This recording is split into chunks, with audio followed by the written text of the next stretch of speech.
Good afternoon. You are all very welcome. The size of the gathering indicates that it's not just the people working with the J. Phillips Center for Interfaith Learning that thinks this is an important topic. I want to thank my colleagues in the center for their work, both those who are no longer students and those who are students who work together with me in the J. Phillips Center, planning all kinds of events. I'll just mention, while I have so many of you here, that next week we could say we have something of a related event on the 10th, so that's a week from today, in the evening at 6:30 over at St. Benedict's. The J. Phillips Center is sponsoring a screening. Given the size of this crowd, maybe we should think about changing the venue. But that is it's not been an event that's been planned as long as this one has.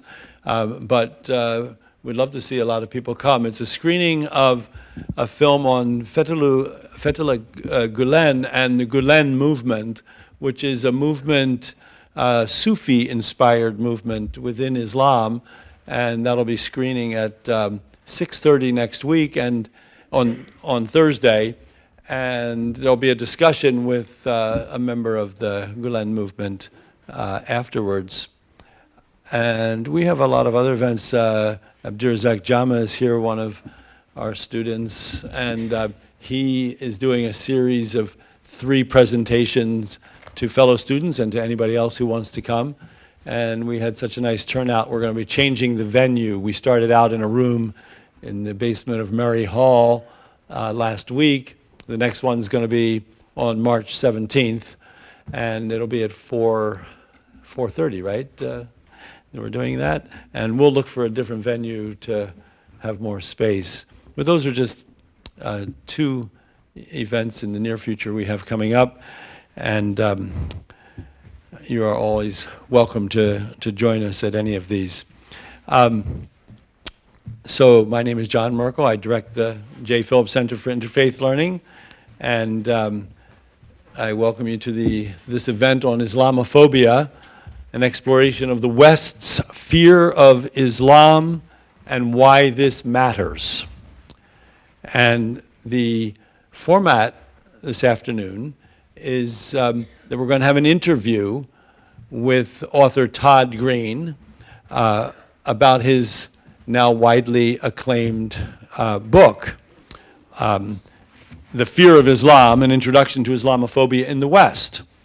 And conducting the interview is Laura Taylor, my colleague in the Department of Theology. I will first introduce Laura and then say a few words about Todd as well. Laura earned her Master's of Theological Studies degree at Harvard Divinity School, and then her Ph.D. in Religious Studies at Vanderbilt University. She only goes for really good schools, and that's why she's teaching here now too. And she is assistant professor in our Department of Theology here at CSB SJU. She's taught a variety of courses in the few years that she's been here. Many of you have probably had her for one of the introductory courses, either the biblical tradition course that we had, and now that's been superseded, so to speak, by the course Theological Explorations. She also has taught courses in feminist theology, or feminist theologies, and also theologies of liberation. And among her publications is one that's just about to come out pretty soon, right, Laura? That's called La Frontera, Boundaries, Identities, and Difference in Theological Thought. And that'll be coming out in the very prestigious Journal of Feminist Studies in Religion. And now Todd Green, Dr. Green, comes to us from Vanderbilt University, where he is Associate Professor of Religion at Luther College in Decorah, Iowa. Excuse me, he comes to us from, did I say that, from Decorah, Iowa? Luther College, I meant to say, yeah. Maybe I did say that. Anyway, he also went to Vanderbilt University, where he received his Ph.D. Before that, he received his Master of Divinity degree at Columbia Theological Seminary. And he teaches courses in European and American religious history, as well as interfaith dialogue down there at Luther. Next academic year, Dr. Green will be a Franklin Fellow with the U.S. State Department, advising the Bureau of European and Eurasian Affairs on Islam and on Islamophobia, and also on interfaith dialogue in Europe. He is a regular contributor to the Huffington Post. Welcome. Sorry we don't have enough seats, but I hope you're comfortable wherever you are.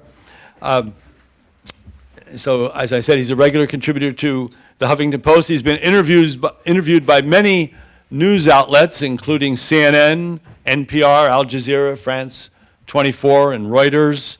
His views on Islamophobia have been cited by organizations such as the Council on Foreign Relations, the Center for American Progress, the Southern Poverty Law Center, just to name a few.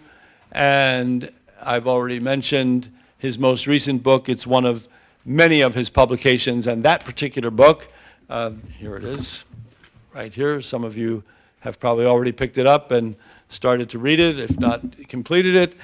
It's for sale over here by representatives of our bookstore. So now it's time for Laura Taylor to conduct an interview with Dr. Green, Todd Green, on that very book. Welcome.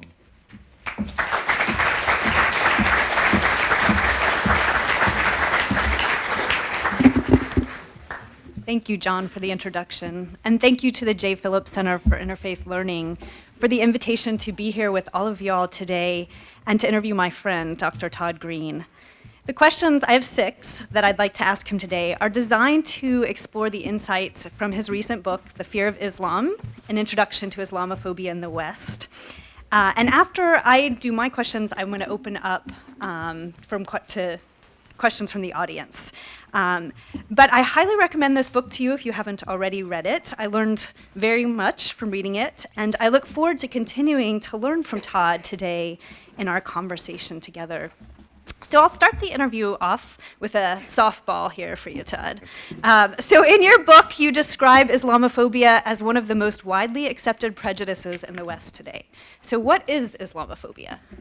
Okay. Well, first of all, thank you for the kind introduction, the 2 introductions, the warm hospitality. I think of the Benedictine tradition, and I think of hospitality, and I've received a lot of that in my visit here. So it's wonderful to be with you, to have what is, I know, a very difficult and a very sensitive conversation. The more I do this, the more I experience the sensitivity of this topic. So I thank you for your willingness to come here and wrestle with some very, very difficult issues. What is Islamophobia? In a nutshell, Islamophobia is an irrational fear, hostility, or hatred of Muslims or Islam. And it's also the exclusionary and discriminatory practices that arise from that fear or hostility. So it's both about attitudes and sometimes how those attitudes can translate into actions against Muslims, either by individuals or communities, or in some cases even by governments.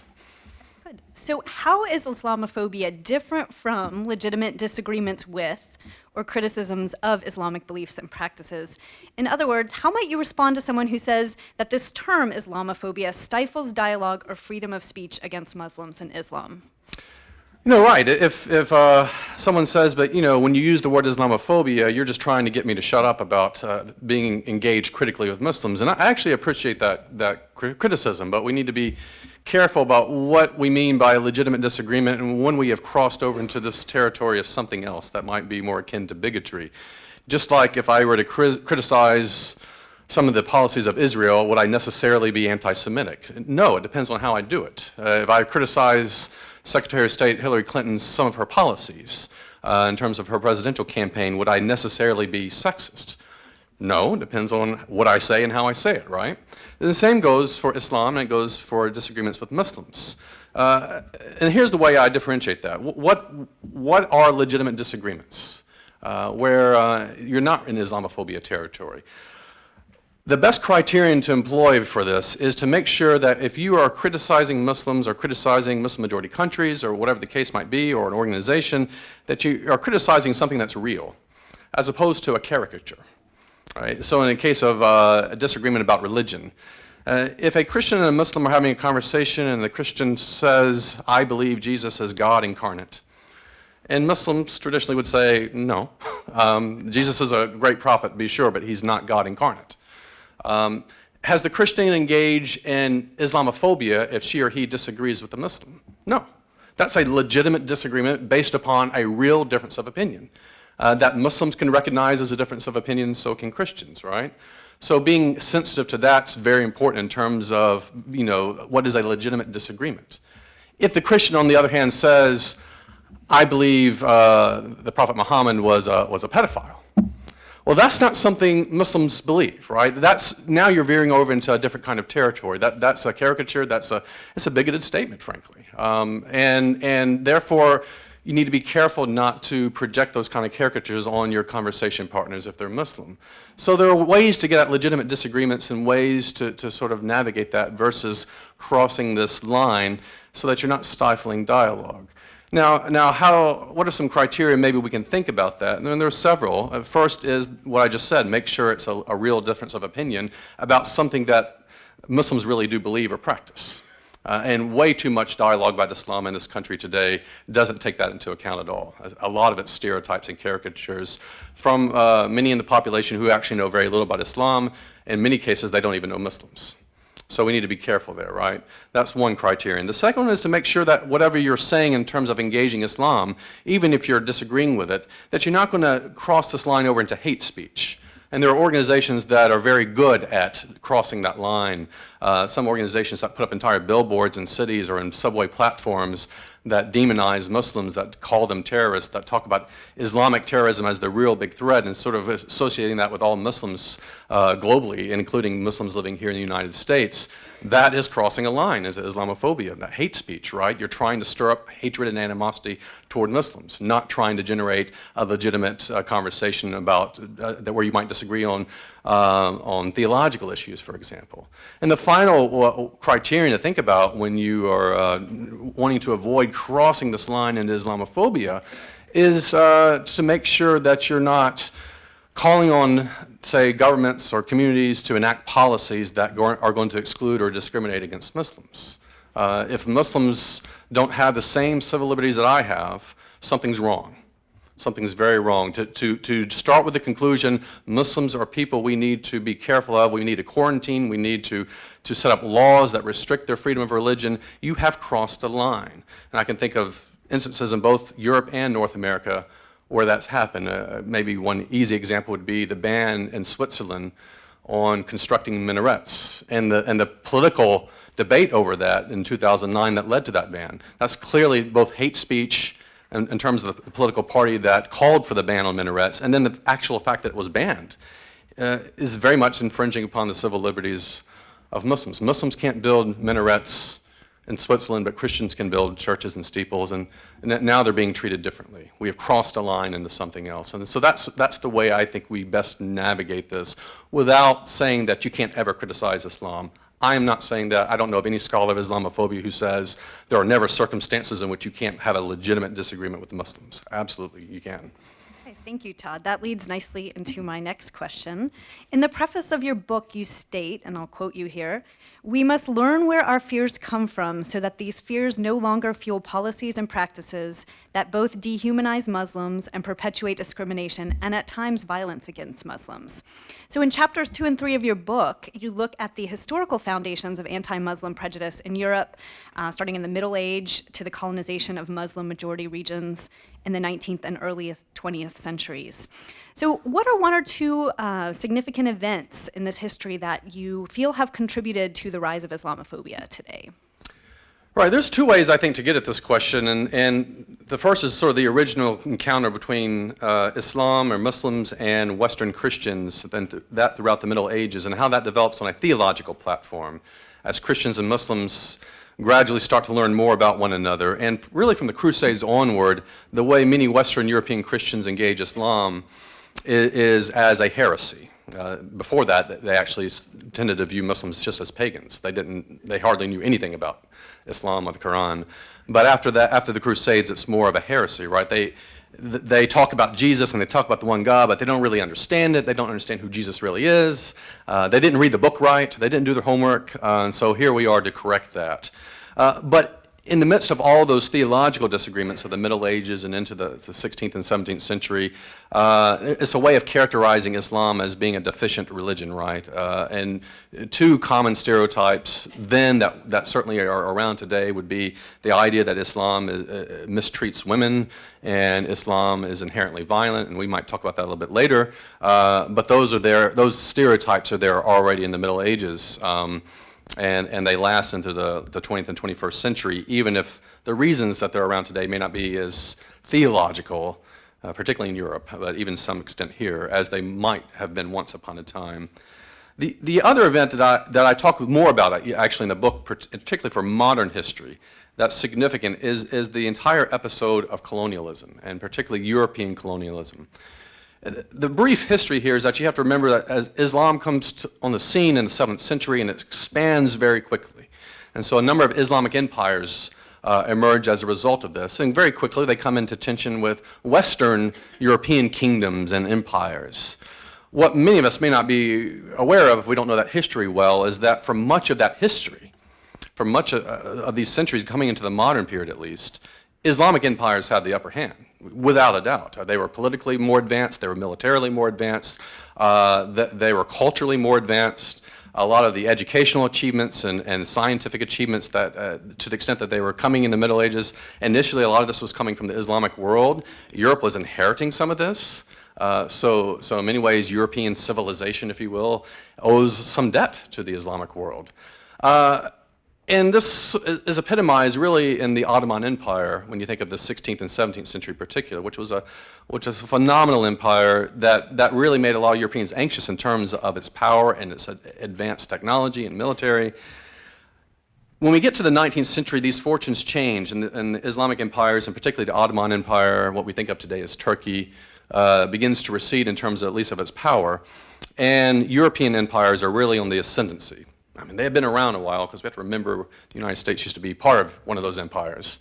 But after American independence and really after the early 19th century, Europe shifts its attention from this hemisphere to the other hemisphere, to Asia and to Africa. And much of the 19th and 20th century, at least the first half of the 20th century, involves European empires, and particularly the British and French empires, colonizing and imposing imperial rule over the vast majority of what we think of as the Muslim majority world today. Most Muslim majority countries today, at one point, were under European rule. There are a few exceptions, but not many. So that empire's history goes into the mid-20th century. After the Second World War, fortunes shift again, European empires recede, these countries gain more independence, but in their place emerges two new empires, the Soviet Union and the United States. And much of the Cold War is a new type of empire. It's not the same kind of imperial battles that we encountered in the 19th century. It's what scholars oftentimes refer to as neo-imperialism. But both the Soviet Union and the United States were very much in the mindset of projecting military, political, and economic hegemony over a vast majority of the world, with a special interest in the Middle East because of oil and energy resources that were there that you need in the modern world to maintain an empire and to maintain that kind of dominance. Cold War ends, one remaining empire, we live in it. Now, why does all that matter? It's a very brief history. It matters because I argue in the book that the imperial project, and this is not just modern empires, I think this is almost all empires I can think of, but particularly focusing on the modern period, the imperial project basically requires that you cast the people you're trying to dominate, trying to colonize, in a less than human, subhuman, and maybe in demonizing them in a sort of way so that you justify why you need this empire and this imperial rule to begin with. The British didn't just pick up and walk into India and say, we're here, and they were welcomed with open arms, right? They had to make a case, even amongst people in Britain, as to why the British Empire needed to expand and expand so significantly. And in doing so, people in India, people in Egypt and other parts of the British Empire, and this is true in France as well, were constantly describing the people they were trying to conquer as uncivilized, as irrational, as backwards, as needing what French and British and Dutch and other civilizations had to offer in terms of science and advancement. Even the language of liberating women you already see in the 19th century as a rationale for expanding imperial rule. And that's what we have inherited today. We've inherited these imperial stereotypes, the idea that the Muslim world, so to speak, is backwards and irrational and in need of our help, in need of our benevolence, in need of our freedoms, in need of our democracy. But oftentimes doing so in a way that treats Muslims and Muslim-majority countries as caricatures, as flat, two-dimensional, but also simply as in need of liberation and justifying, therefore, our foreign policy. And that's what I argue a lot in the book. That's very tricky with Islamophobia. Even in the 21st century United States, doesn't matter which political party, there are vestiges of this. It's not as overt as it was in the 19th century. We don't have language of politicians talking about savages and taming the savages. You certainly heard that in the 19th century. But we still have this language of a part of the world that is not like us, backwards, not as advanced as we are, and therefore this justifies why we need to have some sort of presence there, political, economic, military, or whatever. And so that's the big part of that response, I think. Great. Yeah. Thank you. So chapters 4 and 5 of your book move on to 9/11 and the war on terror and what you call political Islamophobia, and then the Islamic threat in modern Europe. And you note, in particular in chapter 4, that skeptics of Islamophobia often, although often well-intentioned, well-meaning citizens, often speak about their discomfort with the term Islamophobia because they associate Islam with violence, with oppression of women, which we've heard kind of in your historical discussion, and with anti-Western, anti-American, or even anti-Christian sentiments. And you see this in particular in the political rhetoric after the terrorist attacks of 9/11, which you talk about in your book, and more recently after the terrorist attacks in Paris and San Bernardino.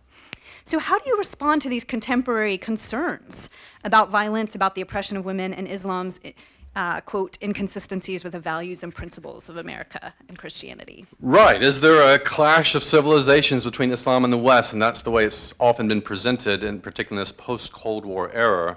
And the particular issues that many in the West tend to hone in on are violence and the place of women in Muslim-majority countries. And when I write about this in the book, I try to be careful on both of these issues, right? It's not an attempt to sidestep any, very difficult, serious concerns about violent extremism on one hand, or the struggles that Muslim women face in certain countries in terms of human rights on the other. To study Islamophobia is not to ignore that. And I try to make that clear. So yes, we do. I do talk about the attraction of violent extremism in some parts of the world. I note a Gallup poll from about a decade ago in which it indicates that 7%, I believe, of Muslims in the world thought that the 9/11 attacks were justifiable. I mean, the good news is that 93% did not. But does that mean that I just dismiss the 7%? No, we got to take that seriously. And I have no problems with having that conversation so long as we keep that context in mind and not get out of hand and thinking that the numbers are reversed when they're not. So it's okay to take these issues seriously. So let's take just the two, violence and women. This is what a lot of people want to talk about when they talk about Islam and Islamophobia, is these two topics, right? So on the one hand, yes, let's take violent extremism seriously, the response to Al-Qaeda, now the growing response to ISIS. These are serious issues. ISIS is a grave threat, I think. It's a threat in that part of the world. ISIS has targeted Christians. They have targeted Jews. We should not take that lightly. The overwhelming majority of the victims, of course, are Muslims. We should not forget that either. And to the extent that we need to have a dialogue about that, let's do so. But let's be careful about what our assumptions are about this the nature of this violence and what drives ISIS and what drove Al-Qaeda. When I'm discussing this in my book, I always try to point out the social and the historical and the political factors that give rise to a violent episode like the 9/11 attacks and like Al-Qaeda. As a historian, the story of Al-Qaeda is incomprehensible apart from U.S. foreign policy. That's not me saying the United States is responsible for 9/11. It's me saying that you can't understand what happened on 9/11 if you don't understand what was happening some decades before that, including the Soviet-Afghan War, including the United States' support of the Afghan Mujahideen and the various relationships we had in that conflict. And also to point out that in the 1980s, the United States government didn't have much of any problem with a violent jihadist worldview so long as it was the Mujahideen focusing that on someone else, the Soviet Union. That's not my opinion, that's a fact. That's easily documented. So this has been part of our history too. So when we talk about this violent Islam versus this peaceful West, we really got to start playing with that, right, and complicating that picture. But yeah, that's certainly a part of the story.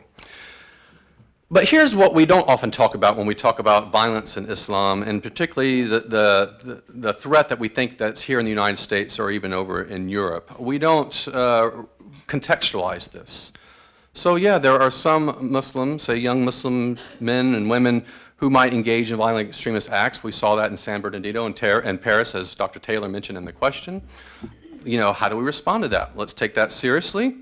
At the same time, the FBI, between 1980 and 2005, in keeping its data on terrorist attacks in the United States, noted that only 6% of those terrorist attacks were carried out by Muslims. Between 1980 and 2005, so that's including 9/11, by the way. So 94% of terrorist attacks in that 25-year period or so were carried out by non-Muslims. You see in Europol data from 2010 to 2014, that in those years, 2% of terrorist attacks in Europe were carried out by Muslim extremists. Now, I'm not dismissive of the 2%, but let's contextualize that. Let's understand that the overwhelming majority of people in Europe who tend to carry out such attacks or want to try to carry out such attacks are not Muslims. Many of them actually are political separatist movements. In Basque and Spain, for example, historically we know, of course, about the Irish Republican Army, and et cetera, et cetera. This is the violence we need to contextualize. A point I also tend to make on this, and recently, just to contextualize what's been going on recently, is you think of from the end of 9/11 to the end of 2015, okay, in that time period, 69 Americans have been killed by Muslim extremists here in the United States. I take 69 to be a serious number, worthy of focusing our conversation and our policies on trying to figure out how to stop that. Last year alone, in the year 2015, there were 134 Americans who were killed as a result of mass shootings, not by Muslims. And mass shooting is defined by 4 or more people being killed in the event. So in 2015, 134 people died of mass shootings.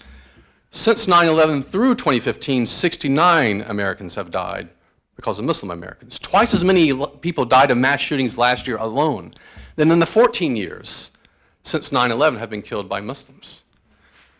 But where is the outrage over that? Where is the righteous anger over that? That's something that should be a part of this conversation on violence too, and it's not. It's not equal in the terms of the attention we pay to this, right?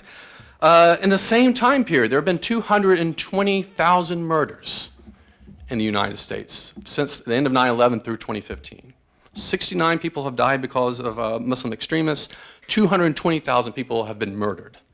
That's extraordinary. Where is the anger over that? I mean, yeah, we're all thinking that's bad. But a lot of the anger gets focused on violent extremism by Muslims, but this is disproportionate. And this is what I mean by an irrational fear. Not that you can't have a fear of some people sometimes, but it's not proportionate to the evidence, to the reality, right? So that's just one way to talk about violence. I've got a lot of other things I could say, and maybe we'll do that later. With women, again, it's not to dismiss the challenges that women face in some countries. Certain countries like Saudi Arabia certainly have great restrictions on women's freedoms.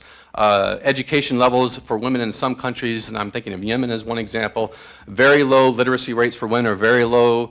I can go on and on. There are some real challenges, and we don't need to dismiss that in order to combat Islamophobia.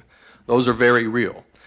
But when Islamophobia comes into the scene and into the equation, it's usually along the lines of, well, that must be indicative of all Muslim women everywhere. They all have the same experience. So if Muslim women can't drive in Saudi Arabia, that must be true in Malaysia. That's probably true of my next door neighbor too, who I think's a Muslim, but I've never seen her drive. Right? So we start to get into these stereotypes, and when you look again at the realities, they're much more complex. Just to take two examples, education. So as I mentioned, in a country like Yemen, education levels for women are quite low, and we should take that seriously. In other countries, women in high numbers are certainly represented in educational institutions, including universities. In Kuwait, 64% of university students are women. And in Qatar, it's 63%. In UAE, 60%. Jordan, 51%. So even in some of these Middle Eastern countries that are usually part of our stereotypes about Islam, majorities of university students are women. In the United States, this usually surprises people, 42% of Muslim women who live in the United States have a college degree or higher, compared to 29% of women in the overall population. And that includes Christians, includes Catholics and Protestants. A Muslim woman is far more likely to have a college degree or higher than a Catholic or an Episcopalian or a Presbyterian woman. The only category which is higher than Muslim women would be Jewish women. But we don't have conversations about those poor Protestant women we need to liberate. Again, the context, right? It matters. And that's all I'm trying to bring to this conversation about Islamophobia, is context. Final point here would be, particularly with a presidential campaign right now, we have one woman who is a candidate for one of the parties, but we have yet to have a head of state who is a woman, right? Unless I don't know my history well.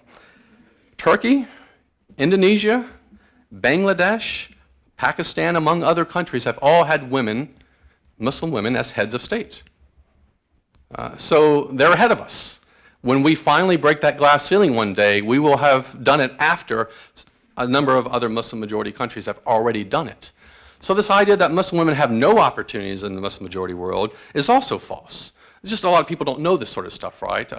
It's not the kind of stuff we hear on the media or hear in general political discourse, but that's the kind of stuff I think we need to bring to this conversation, Dr. Taylor, when we are having a much better, more nuanced conversation about Islam, taking some of those concerns seriously, but not blowing them out of proportion either. Great, thank you. And I just have, two questions, but I'm going to roll them into one because I'm aware of the time and I want to be able to hear from you all as to what your questions are for Todd. But the question that I have for you is, in your capacity as a public scholar trying to combat Islamophobia, what have some of your greatest challenges been, but also your greatest satisfactions? And then the final question is, what do you see as the role of colleges or universities in combating Islamophobia? And here I'm not talking about the administration, but of the student body and of the faculty in particular. What can we do to make a change? All right, two great questions. So let's start with the first one, which involves some kind of personal sharing. I hope you don't mind that. I know we're in the Midwest and don't do that in public very often, but two things come to mind when I think, particularly as I've become increasingly a public scholar, right? So I write and speak about this stuff for broader audiences, not just for 6 Ph.D.s, right, who are the only people who will read and listen to what I have to say. But I'm engaging with a broader audience, which I love to do, which I think more scholars need to do. But what are some challenges in this, particularly on the topic of Islamophobia? One of those challenges that I just didn't anticipate or probably didn't think through much on the beginning of this, when I started doing this work, probably 6 or 7 years ago, is the amount of hate I would receive back.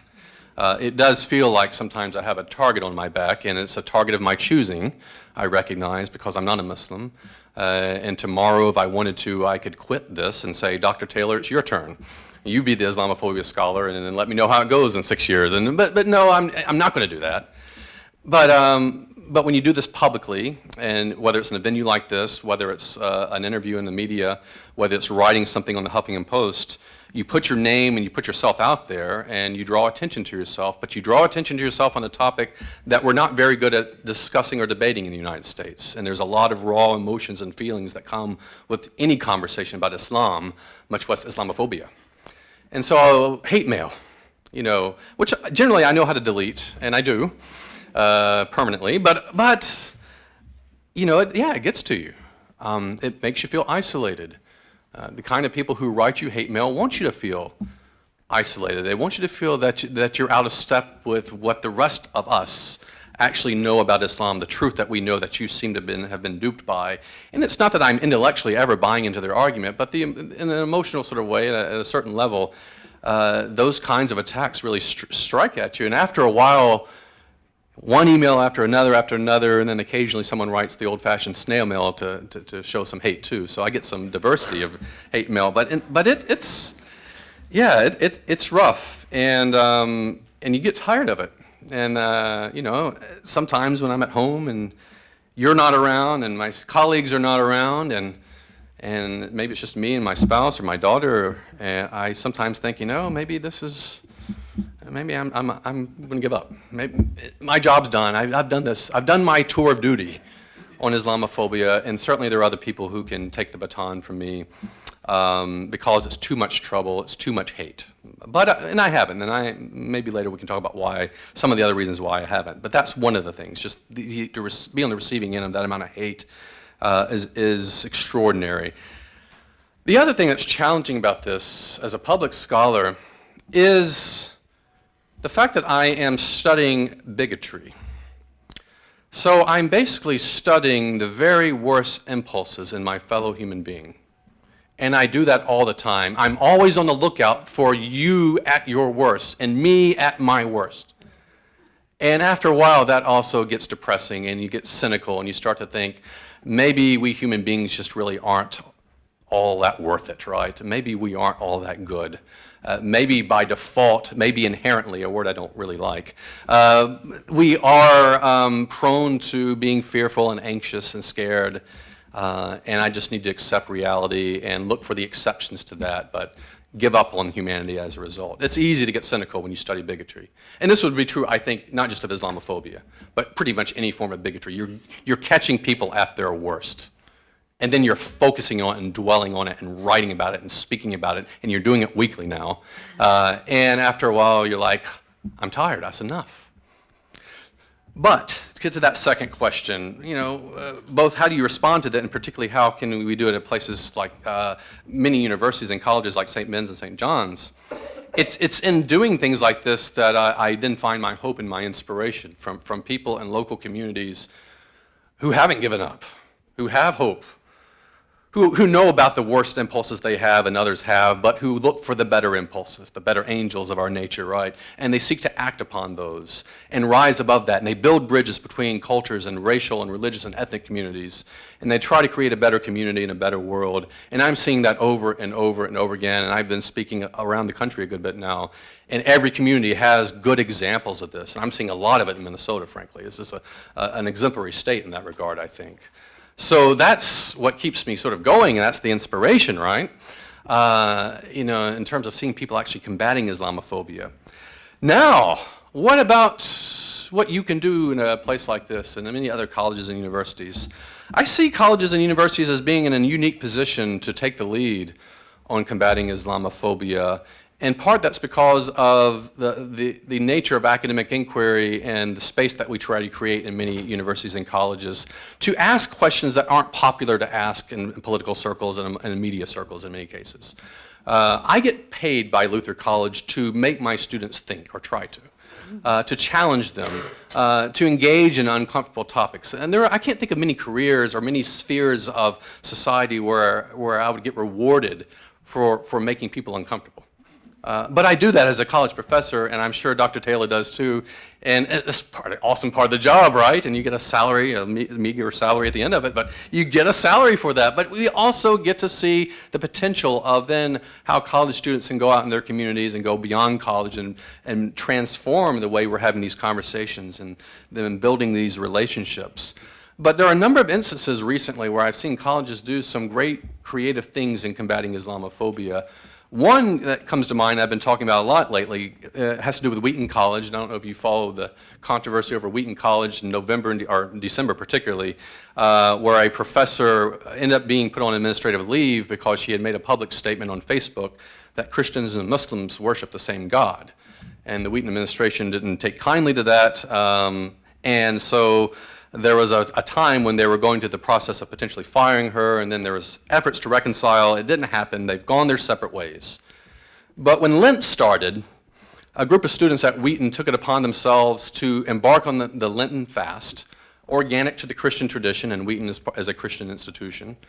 But in doing so, publicly calling attention to the sins of Islamophobia and racism that were there at Wheaton and that are there in many other colleges and universities as well. So this was a public fasting.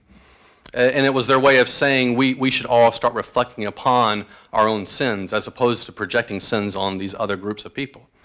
And again, that's very organic to that community, right? And to a community rooted in a Christian tradition to do that and to make it line up with Lent. I work at a college, Luther, that in, I believe, early December, we put out a statement against Islamophobia. And that statement, to my just surprise, I'm still stunned, it went viral very quickly, and a number of other colleges and universities used it as a model to create their own statements. The reason we wrote the statement is because in Iowa, we're the center of the universe every 4 years when it comes to presidential candidates. And some of the policies that some of these presidential candidates were putting out there about Muslims, registration systems for Muslims, banning all Muslims from entering the country, those are the kind of people who potentially could have come to my town, because most of the candidates do. But we have Muslim students at Luther College. What is our responsibility in the non-Muslim majority in that community towards those students? Our lab partners, our people in our classroom, they're our peers, right? They're our friends, colleagues. What do we say? What do we say in response to that kind of animosity and hatred that was spreading in the country? And that's why we wrote the statement. And it was putting our voice out there. And I think that's a powerful thing that any college and university can do. It doesn't have to happen at the administrative level. It could happen at the grassroots level. In fact, at Luther it did. This is not something that came from the president. It didn't come from the top down. It came from the ground up. And just a few savvy students who have the good knowledge of Twitter and Facebook were able to spread it very quickly. And it became very powerful.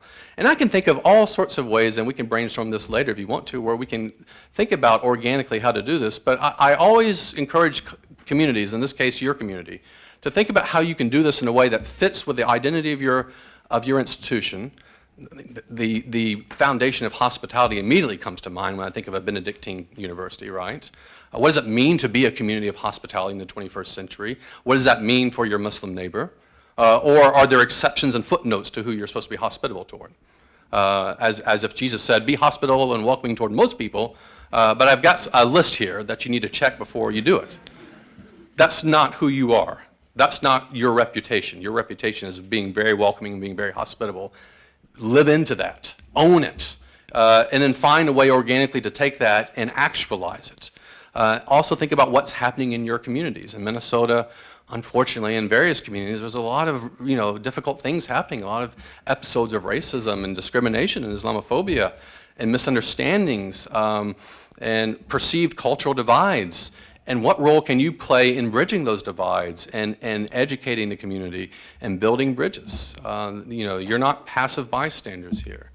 I tell a lot of people, one of the reasons I do this, and I want you to do it, is that silence isn't a strategy. And in my opinion, it's not an option. This is Dr. King's reminder that history is going to judge us not by the strident clamor of the bad people, but by the appalling silence of the good people. The people who stand on the sidelines of history, who recognize that some bad things are happening or there's a lot of tensions there, but I'm not a Muslim, so I'm not going to get involved. I'll just watch this unfold. You cannot do that. If you stand on the sidelines and do nothing, if you stand on the sidelines flat-footed, watching history unfold in front of you, and you do nothing, you are doing something. You are standing with the status quo. You're standing on the side of injustice.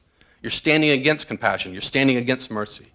You're standing against welcoming the stranger, the other. Who are you? What is this community about? What are your commitments? You have to ask those questions. You have to own them, and you have to actualize them. And I am very confident that this institution, these two institutions together, can make a huge difference in the state of Minnesota. And the fact that you're hosting this event tonight tells me something about where your commitments lie, and I thank you for that.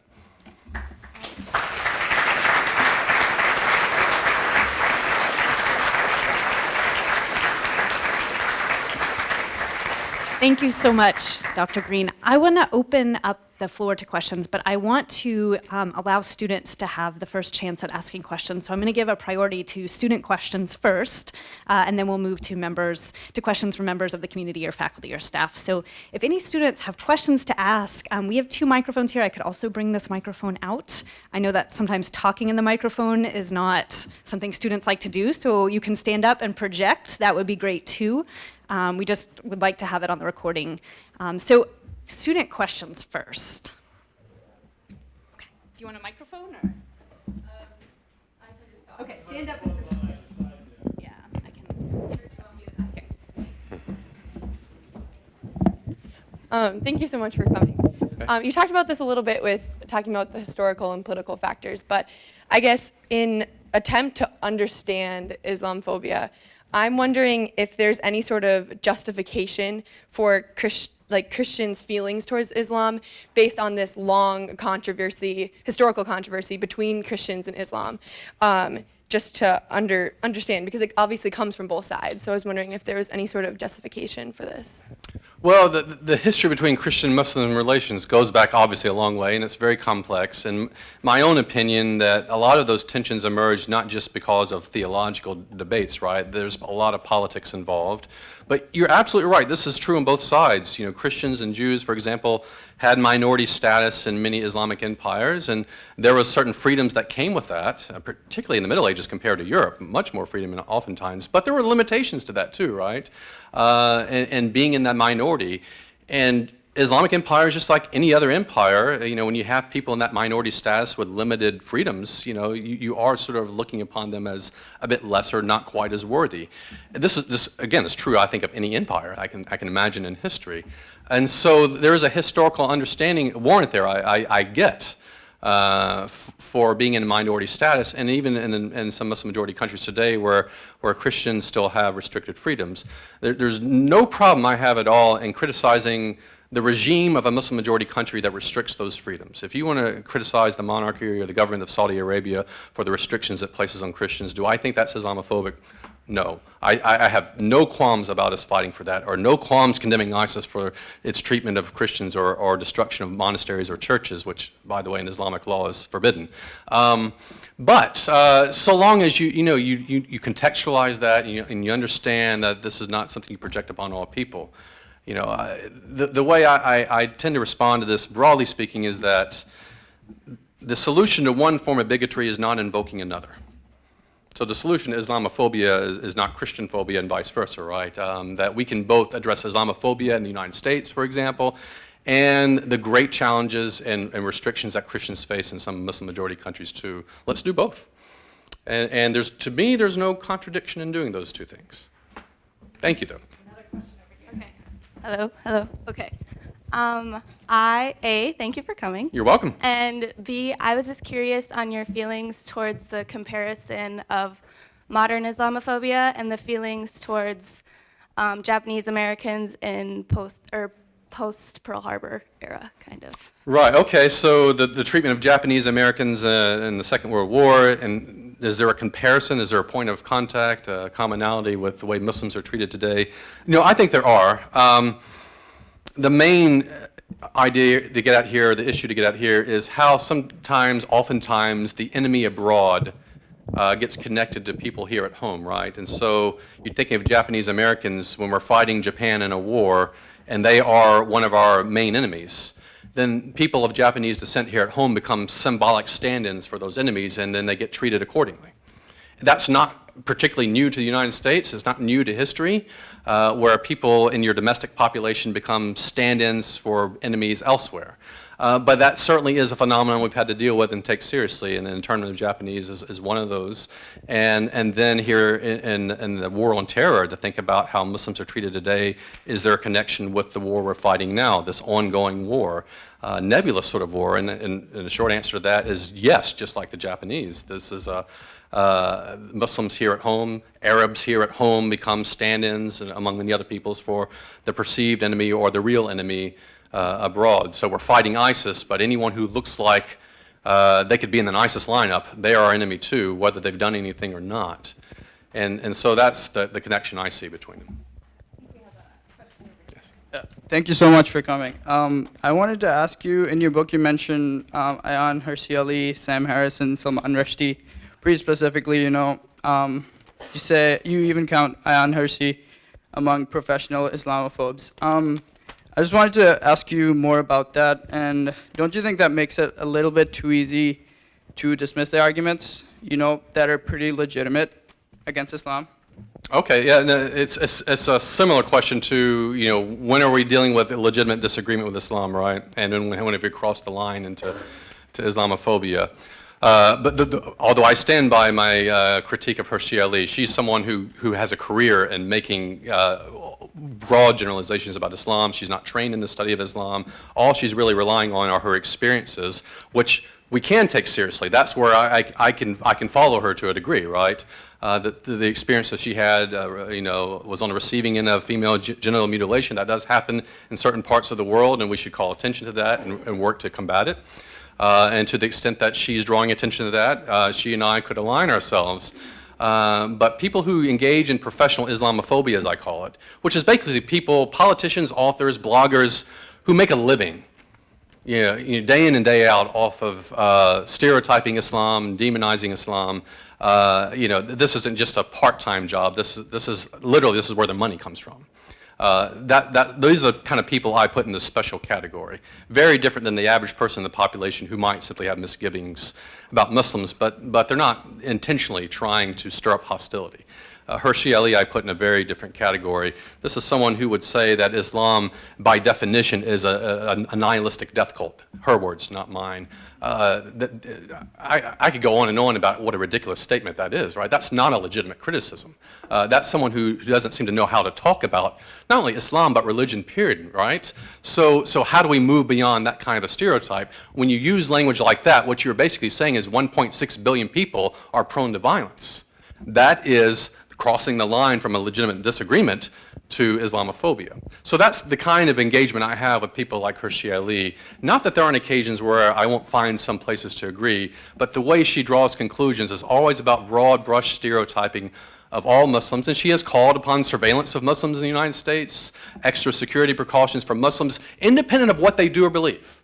Just because they are Muslims, they should be under special surveillance. To me, that is Islamophobic. It's not a legitimate criticism. We don't treat people, we don't prejudge people, draw a conclusion, you're already dangerous, independent of what you have done, and I'm going to treat you as guilty until you somehow prove your innocence. We reverse that, I hope, in the United States. But thanks for your question. Yeah, just to follow up, but you agree with her on gender equality and female genital mutilation, right? Yes, I do, but she has a bit of a blind spot when it comes to both the challenges here in the United States when it comes to gender and women's rights, and to the examples I mentioned earlier in my talk when it comes to women who have actually broken through those stereotypes in many places. But these aren't things she acknowledges very readily. And I could take one example from that, and then we can go on. She often talks about sexual violence against Muslim women as being something inherent to Islam, right? And Islam has a particularly horrific way of treating women, whereas we in the West treat our women better. And she's actually used that language before, right? And so she'll talk about honor violence and honor-related killings and that sort of thing. Serious topic. But if you respond with, Hirsi Ali, Ayaan Hirsi Ali, do you know what the statistics are in the United States on physical assault against women, on sexual assault against women? Do you? 1 in 3 women physically assaulted, and depends on the study we see, 1 in 4, 1 in 5 women sexually assaulted, probably underreported. That's not a Muslim problem, folks. Statistically, it would be impossible for most of those to be committed by Muslims. That's the non-Muslim majority. There is a global problem when it comes to violence against women, physical, sexual, and otherwise. Hirsi Ali doesn't know how to speak that language. She wants to sing out Islam as being particularly prone to this.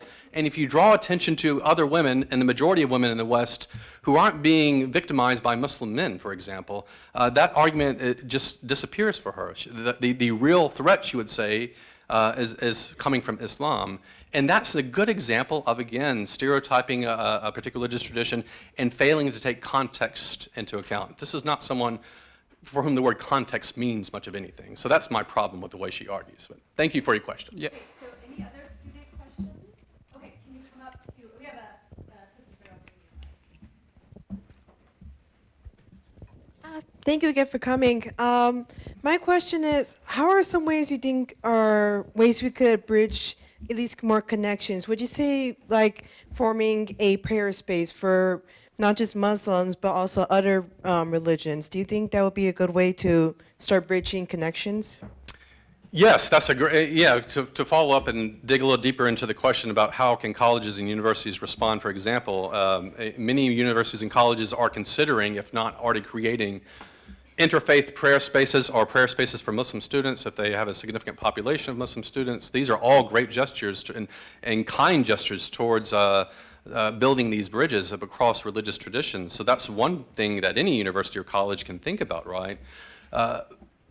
Whatever we do, we've got to build these human relationships, though. This, to me, is the fundamental way to combat Islamophobia, is building relationships. I could sit here, or stand here, I should say, and lecture you about the 5 pillars of Islam and give you a lot of facts about Islam. It is not my experience that that does an awful lot of good, at least in one lecture. Maybe over a period of time it will. But if someone is really grounded into this worldview that Islam is inherently violent or it's inherently misogynistic or whatever, I can give all the facts and data I just gave that I want to, and it wouldn't make much difference. That's my experience. That's the experience of most people who do what I do. It's actually really frustrating as a scholar. Facts and truths should matter, but actually in this conversation, oftentimes it's difficult. What does seem to move that needle the most is it involves relationships. So 2/3 of Americans, mostly non-Muslim Americans, say they do not personally know a Muslim. 2/3 of Americans would say, or they don't think they know a Muslim. That's a tricky question, actually. So that's 2/3. About 55 to 60% of Americans would say they have a negative perception of Islam. So there might be something there to those two. I mean, that's debatable. But what we know from the Pew study of people, it says 2/3 of Americans don't know a Muslim, is that when you dig into the data a bit more, there definitely seems to be a correlation between whether you know someone of a different religious tradition and your feelings toward that tradition. So if I know someone who's Jewish, I'm much less likely to be anti-Semitic. If I know someone who's Mormon, I'm less likely to be anti-Mormon. If I know someone who's Muslim, I'm less likely to be anti-Islam or Islamophobic. Those personal relationships matter. They erode prejudices. They introduce a human face into the equation, which is so often missing today in the way Islam is narrated by many prominent politicians, by much of the media. Intentionally or not, Islam tends to be flattened, and Muslims are reduced to two-dimensional stereotypes. They're terrorists, they're violent, they're misogynistic. And all the nuance and all the diversity of 1.6 billion people, or the several million Muslims who live in the United States, is completely lost. And for the average American who does not know a Muslim, then that information, that source of information from the media, or from Homeland, the TV show, or whatever, that will fill that vacuum of ignorance, or that vacuum of not knowing a Muslim. Now the Muslim you know is the Muslim bad guy you see on Homeland, or in the movies, or Osama bin Laden on television, or ISIS. So you start to respond by saying, well, I know some Muslims. I see them on CNN every day. That's not a personal relationship. So whatever you're going to do as we brainstorm how colleges and universities can better combat Islamophobia, the long-term strategy has to be building personal relationships. That's the good news. I won't say this is the bad news, but what's challenging about this is that takes a lot of time. And particularly if you're a college student, you might have to start building a foundation now that you won't actually see fully come to fruition until some years from now, right? People who come after you will benefit from that more. But it takes years to build relationships of mutuality, of reciprocity, of trust.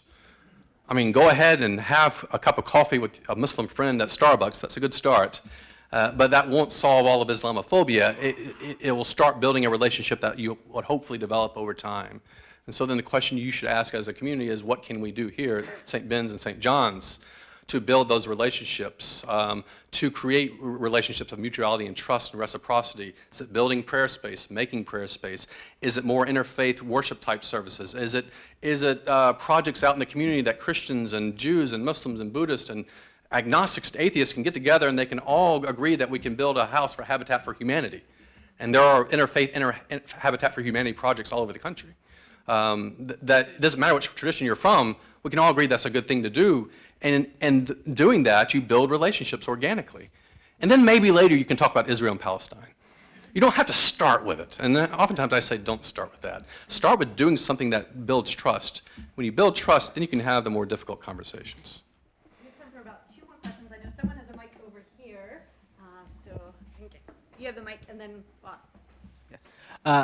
My quick question is, first I just wanted to do a follow-up on the last comment you were making. Here at St. Ben's, we're doing talks, trying to put a human face on what the issue of Islam is. I know I am a classmate, a lot of you guys. I am from St. Cloud, a very local man.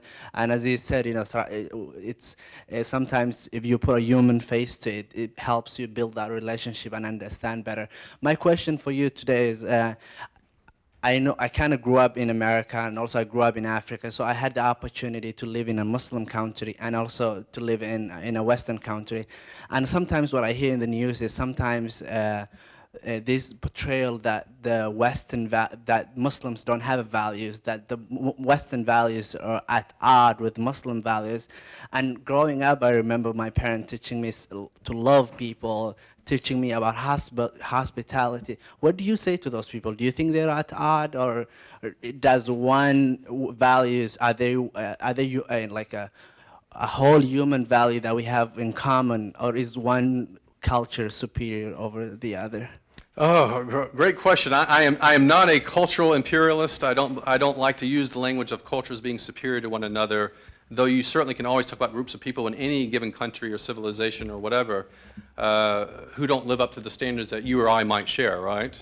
But no, it's not my opinion and my experience of the many Muslims I call my friends, my colleagues, my partners in interfaith work. I've met here, I've met abroad. Overwhelmingly, what I experience from them is what I experience from my Christian neighbors and many other neighbors as well. Hospitality, graciousness, humility. In fact, there are things I can learn from my Muslim neighbors. The idea of structuring your day around 5 times a prayer. I can think just what would that do for Christians who paused throughout the day to stop and pray in that deliberate sort of way, right? Your connection with the divine. I mean, there's things to learn from that.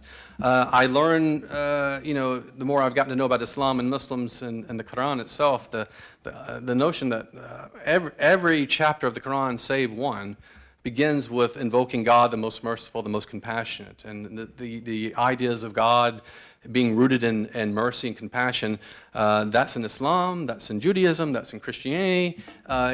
These are things we share in common. And there's all sorts of things that we share in common when you start to dig deeper. The problem we have, again, is going back to a lot of non-Muslim Americans just don't know much about Islam.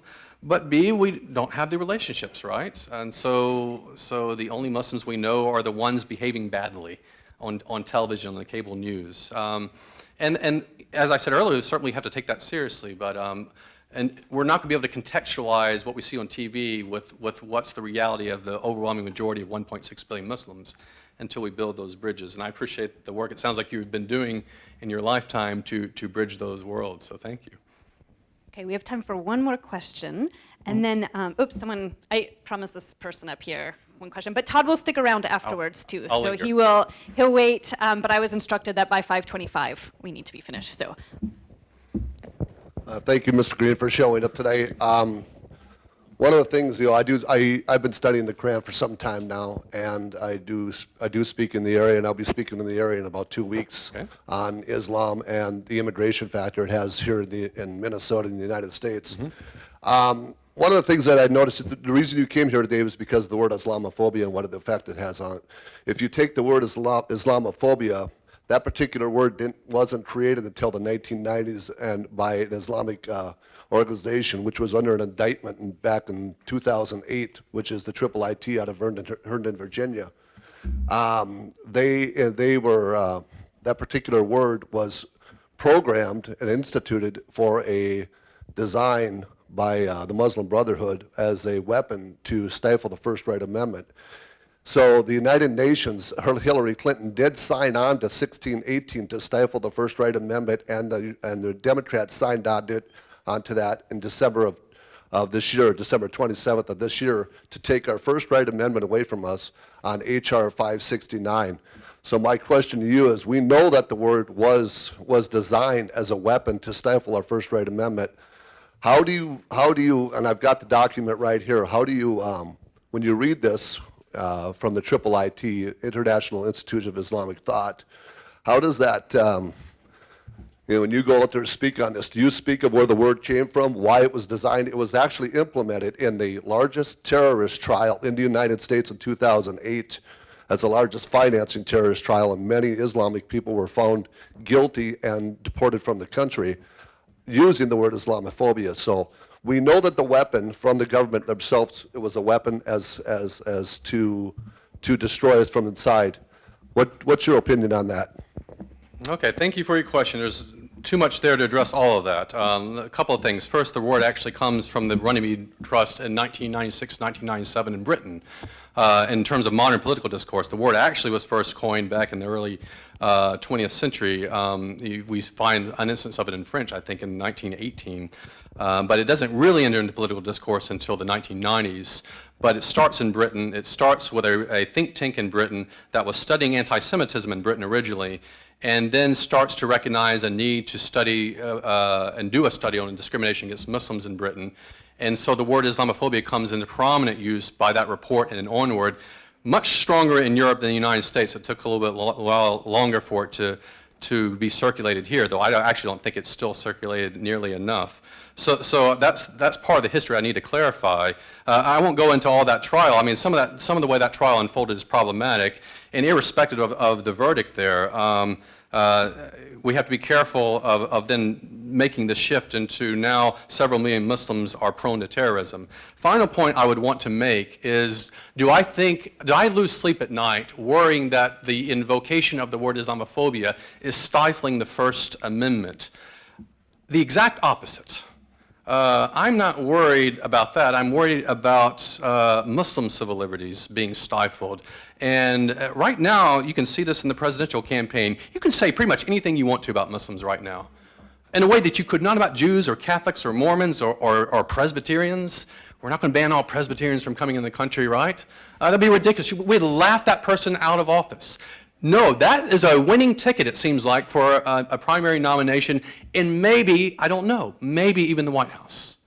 You can say anything you want to about Islam and Muslims and get away with it and score political points. You can portray Muslims in the same way over and over and over again on television shows, on movies, in the media as terrorists, without any nuance, without any attention to diversity among Muslims, and you can get away with that. The freedom to demonize Muslims without any filter is rampant in Europe and rampant in the United States. I don't worry about the restrictions of First Amendment rights for people speaking against Islam. You can make a lot of money doing that. You cannot make money doing what I'm doing. There are $50 million was funneled through anti-Muslim organizations in a study found in 2011 by the Center for American Progress. Funneled for individuals and organizations and people like Pamela Geller and Robert Spencer, et cetera, all towards demonizing Muslims, all towards trying to gain leverage in Washington, and they've got the voice and they got the ear of politicians. I lose no sleep over whether we have freedoms to criticize Muslims. It seems like that's the only freedom we have. What we don't have the freedom to is to reach out to our Muslim neighbors, to speak compassionately about them, to speak mercifully about them, and to be good neighbors to them. That's the America I want us to see. I'm not running for president, by the way, but that's the America I want us to see. Thank you.